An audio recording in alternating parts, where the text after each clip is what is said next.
Entre las obras participantes hay fotografías, grabados, pinturas y cerámicas, entre otras técnicas plásticas. Como novedad, este año se ha incluido una performance.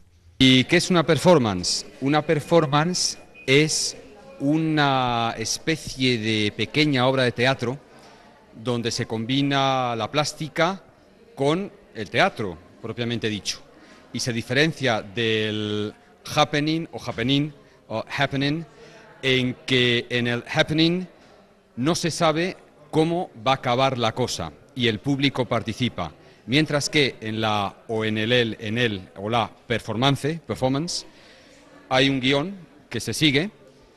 Y yo diría muy bien, porque no sé muy bien lo que es una performance, yo tampoco, pero en fin, yo diría que es una especie de obra absurda basada en una estética dada, alimentada con teatro del absurdo, con corrientes intelectualoides vanguardistas de los años 60, Living Theater o Living Theater, una cosa extraña, un popurrí, muchas cosas.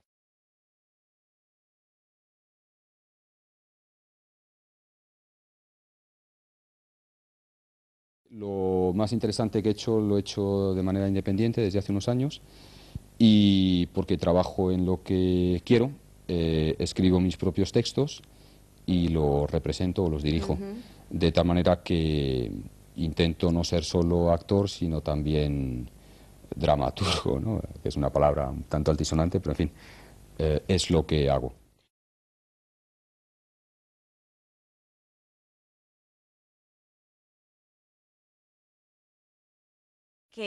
Que sabes improvisar como nadie y que además el público siempre sabe que puede participar contigo, ¿no? Porque van a participar, de hecho, dándote ese tema con el que luego vas a hacer una breve actuación. Sí, improvisar como nadie, no, desde luego, pero improvisar creo que es una técnica que, en fin, no domino, es una palabra un poco, en fin, que controlo bastante. La improvisación es fundamental en el teatro y se lo debo a la comedia dell'arte italiana, al teatro all'improvisa, por tanto el teatro improvisado, y a estas máscaras que antes hemos visto, ¿no? Porque en el teatro de comedia del arte, una de las características fundamentales sin la cual no hay comedia del arte ni hay teatro, es la improvisación, la capacidad que tiene el actor de improvisar, de tal manera que un actor convencional de teatro burgués, ¿no? Se le apaga la luz. Y claro, queda perdido porque ya no sabe qué hacer. Está pegado a un texto, adherido a un texto, no puede ir más allá del texto. El actor del improvisa sabe que ese apagón es aprovechable. Un crítico escribió una vez a propósito de la comedia del arte. Rápidamente que nos quedamos sin Sí, tiempo. que Tenemos en la segundos. comedia del arte no hay error, sino que todo es un azar aprovechable del destino. Se apaga la luz, se aprovecha, se hace una broma sobre ello.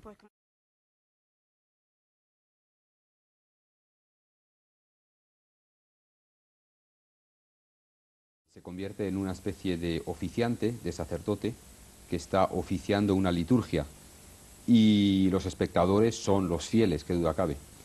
Y se crea, por tanto, un espacio mágico, un espacio que queda fuera de las coordenadas espaciotemporales habituales y se percibe la realidad de otra manera. Se accede a un tiempo mítico que no es de la realidad, que no es el tiempo de los mortales. Este es el ideal, ¿no? Que luego se consiga es ya más difícil, es un poco como en los toros, ¿no? La faena ideal se consigue muy pocas veces, pero es al menos aquello a lo que debemos aspirar siempre.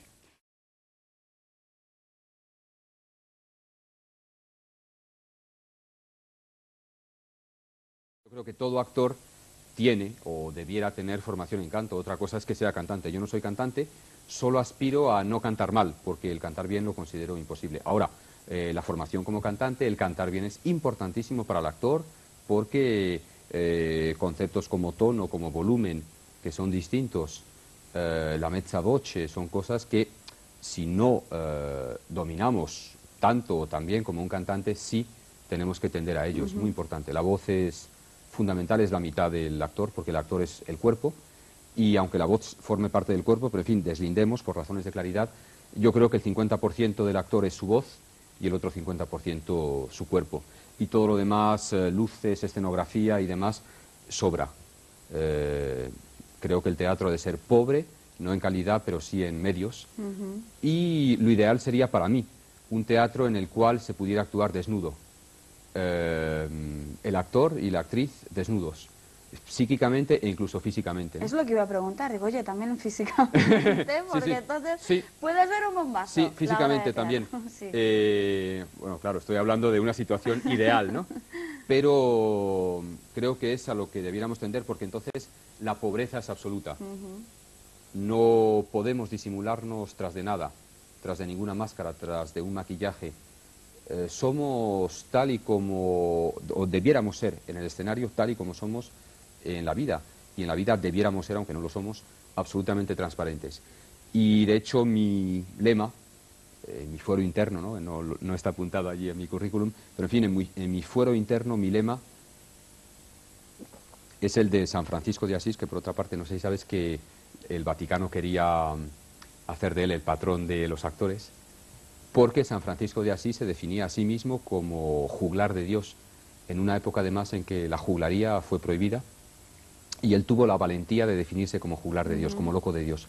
Y el lema de San Francisco de Asís era nudus, desnudo, pauper, pobre, y solus, solo, desnudo y pobre. Y creo que ese es mi ideal de actor, ese es mi ideal de teatro. Otra cosa es que lo consiga, pero en fin, para eso están los ideales, para, si no acceder a ellos, al menos tender a ellos.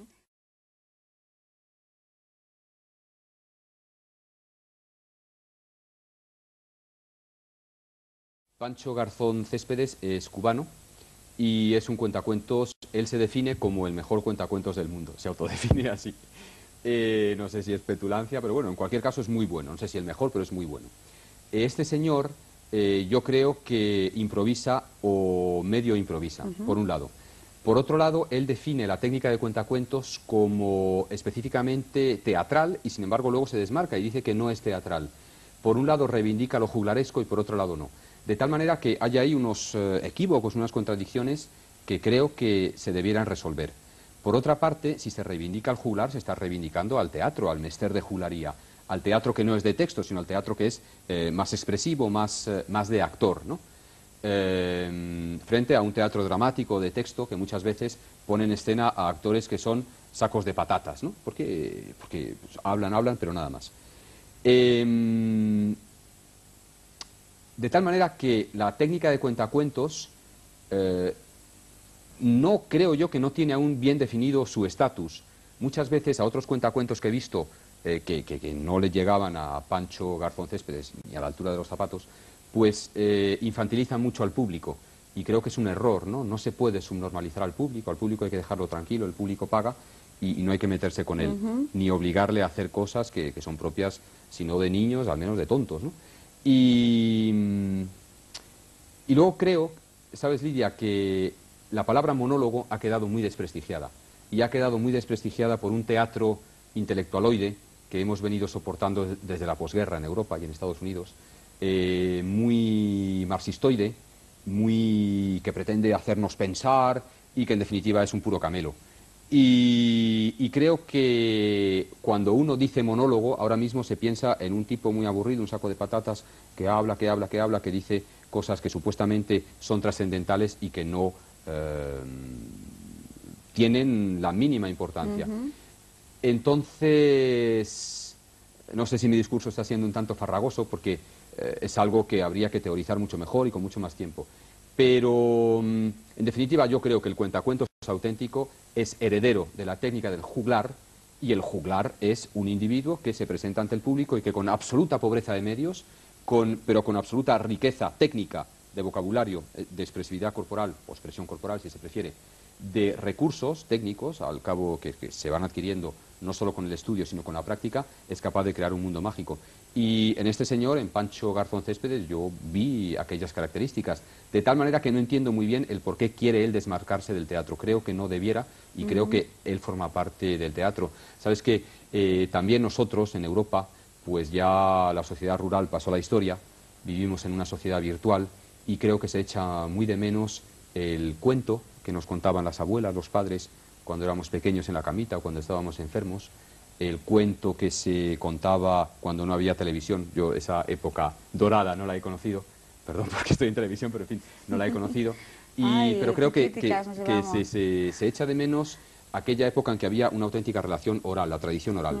Y los cuentacuentos, fíjate que generalmente son sudamericanos, y no es una casualidad, es porque en Hispanoamérica se habla un español mucho más rico, mucho más florido, mucho más lírico que nosotros, que el nuestro, que está muy empobrecido, y echamos en falta esa tradición oral, esa comunicación persona a persona, y es lo que creo yo que justifica este éxito del cuentacuentos. Por otra parte, en Colombia hay un personaje popular que se llama culebrero, y el culebrero es una especie de juglar indígena que baja de los Andes los días de mercado, y con culebras, lo cual le confiere un carácter mágico y un tanto terrible, ¿no? Porque una culebra siempre es algo muy telúrico, da miedo.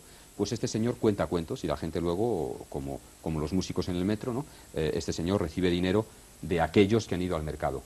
Ese culebrero para mí es el auténtico cuentacuentos, el antiguo juglar.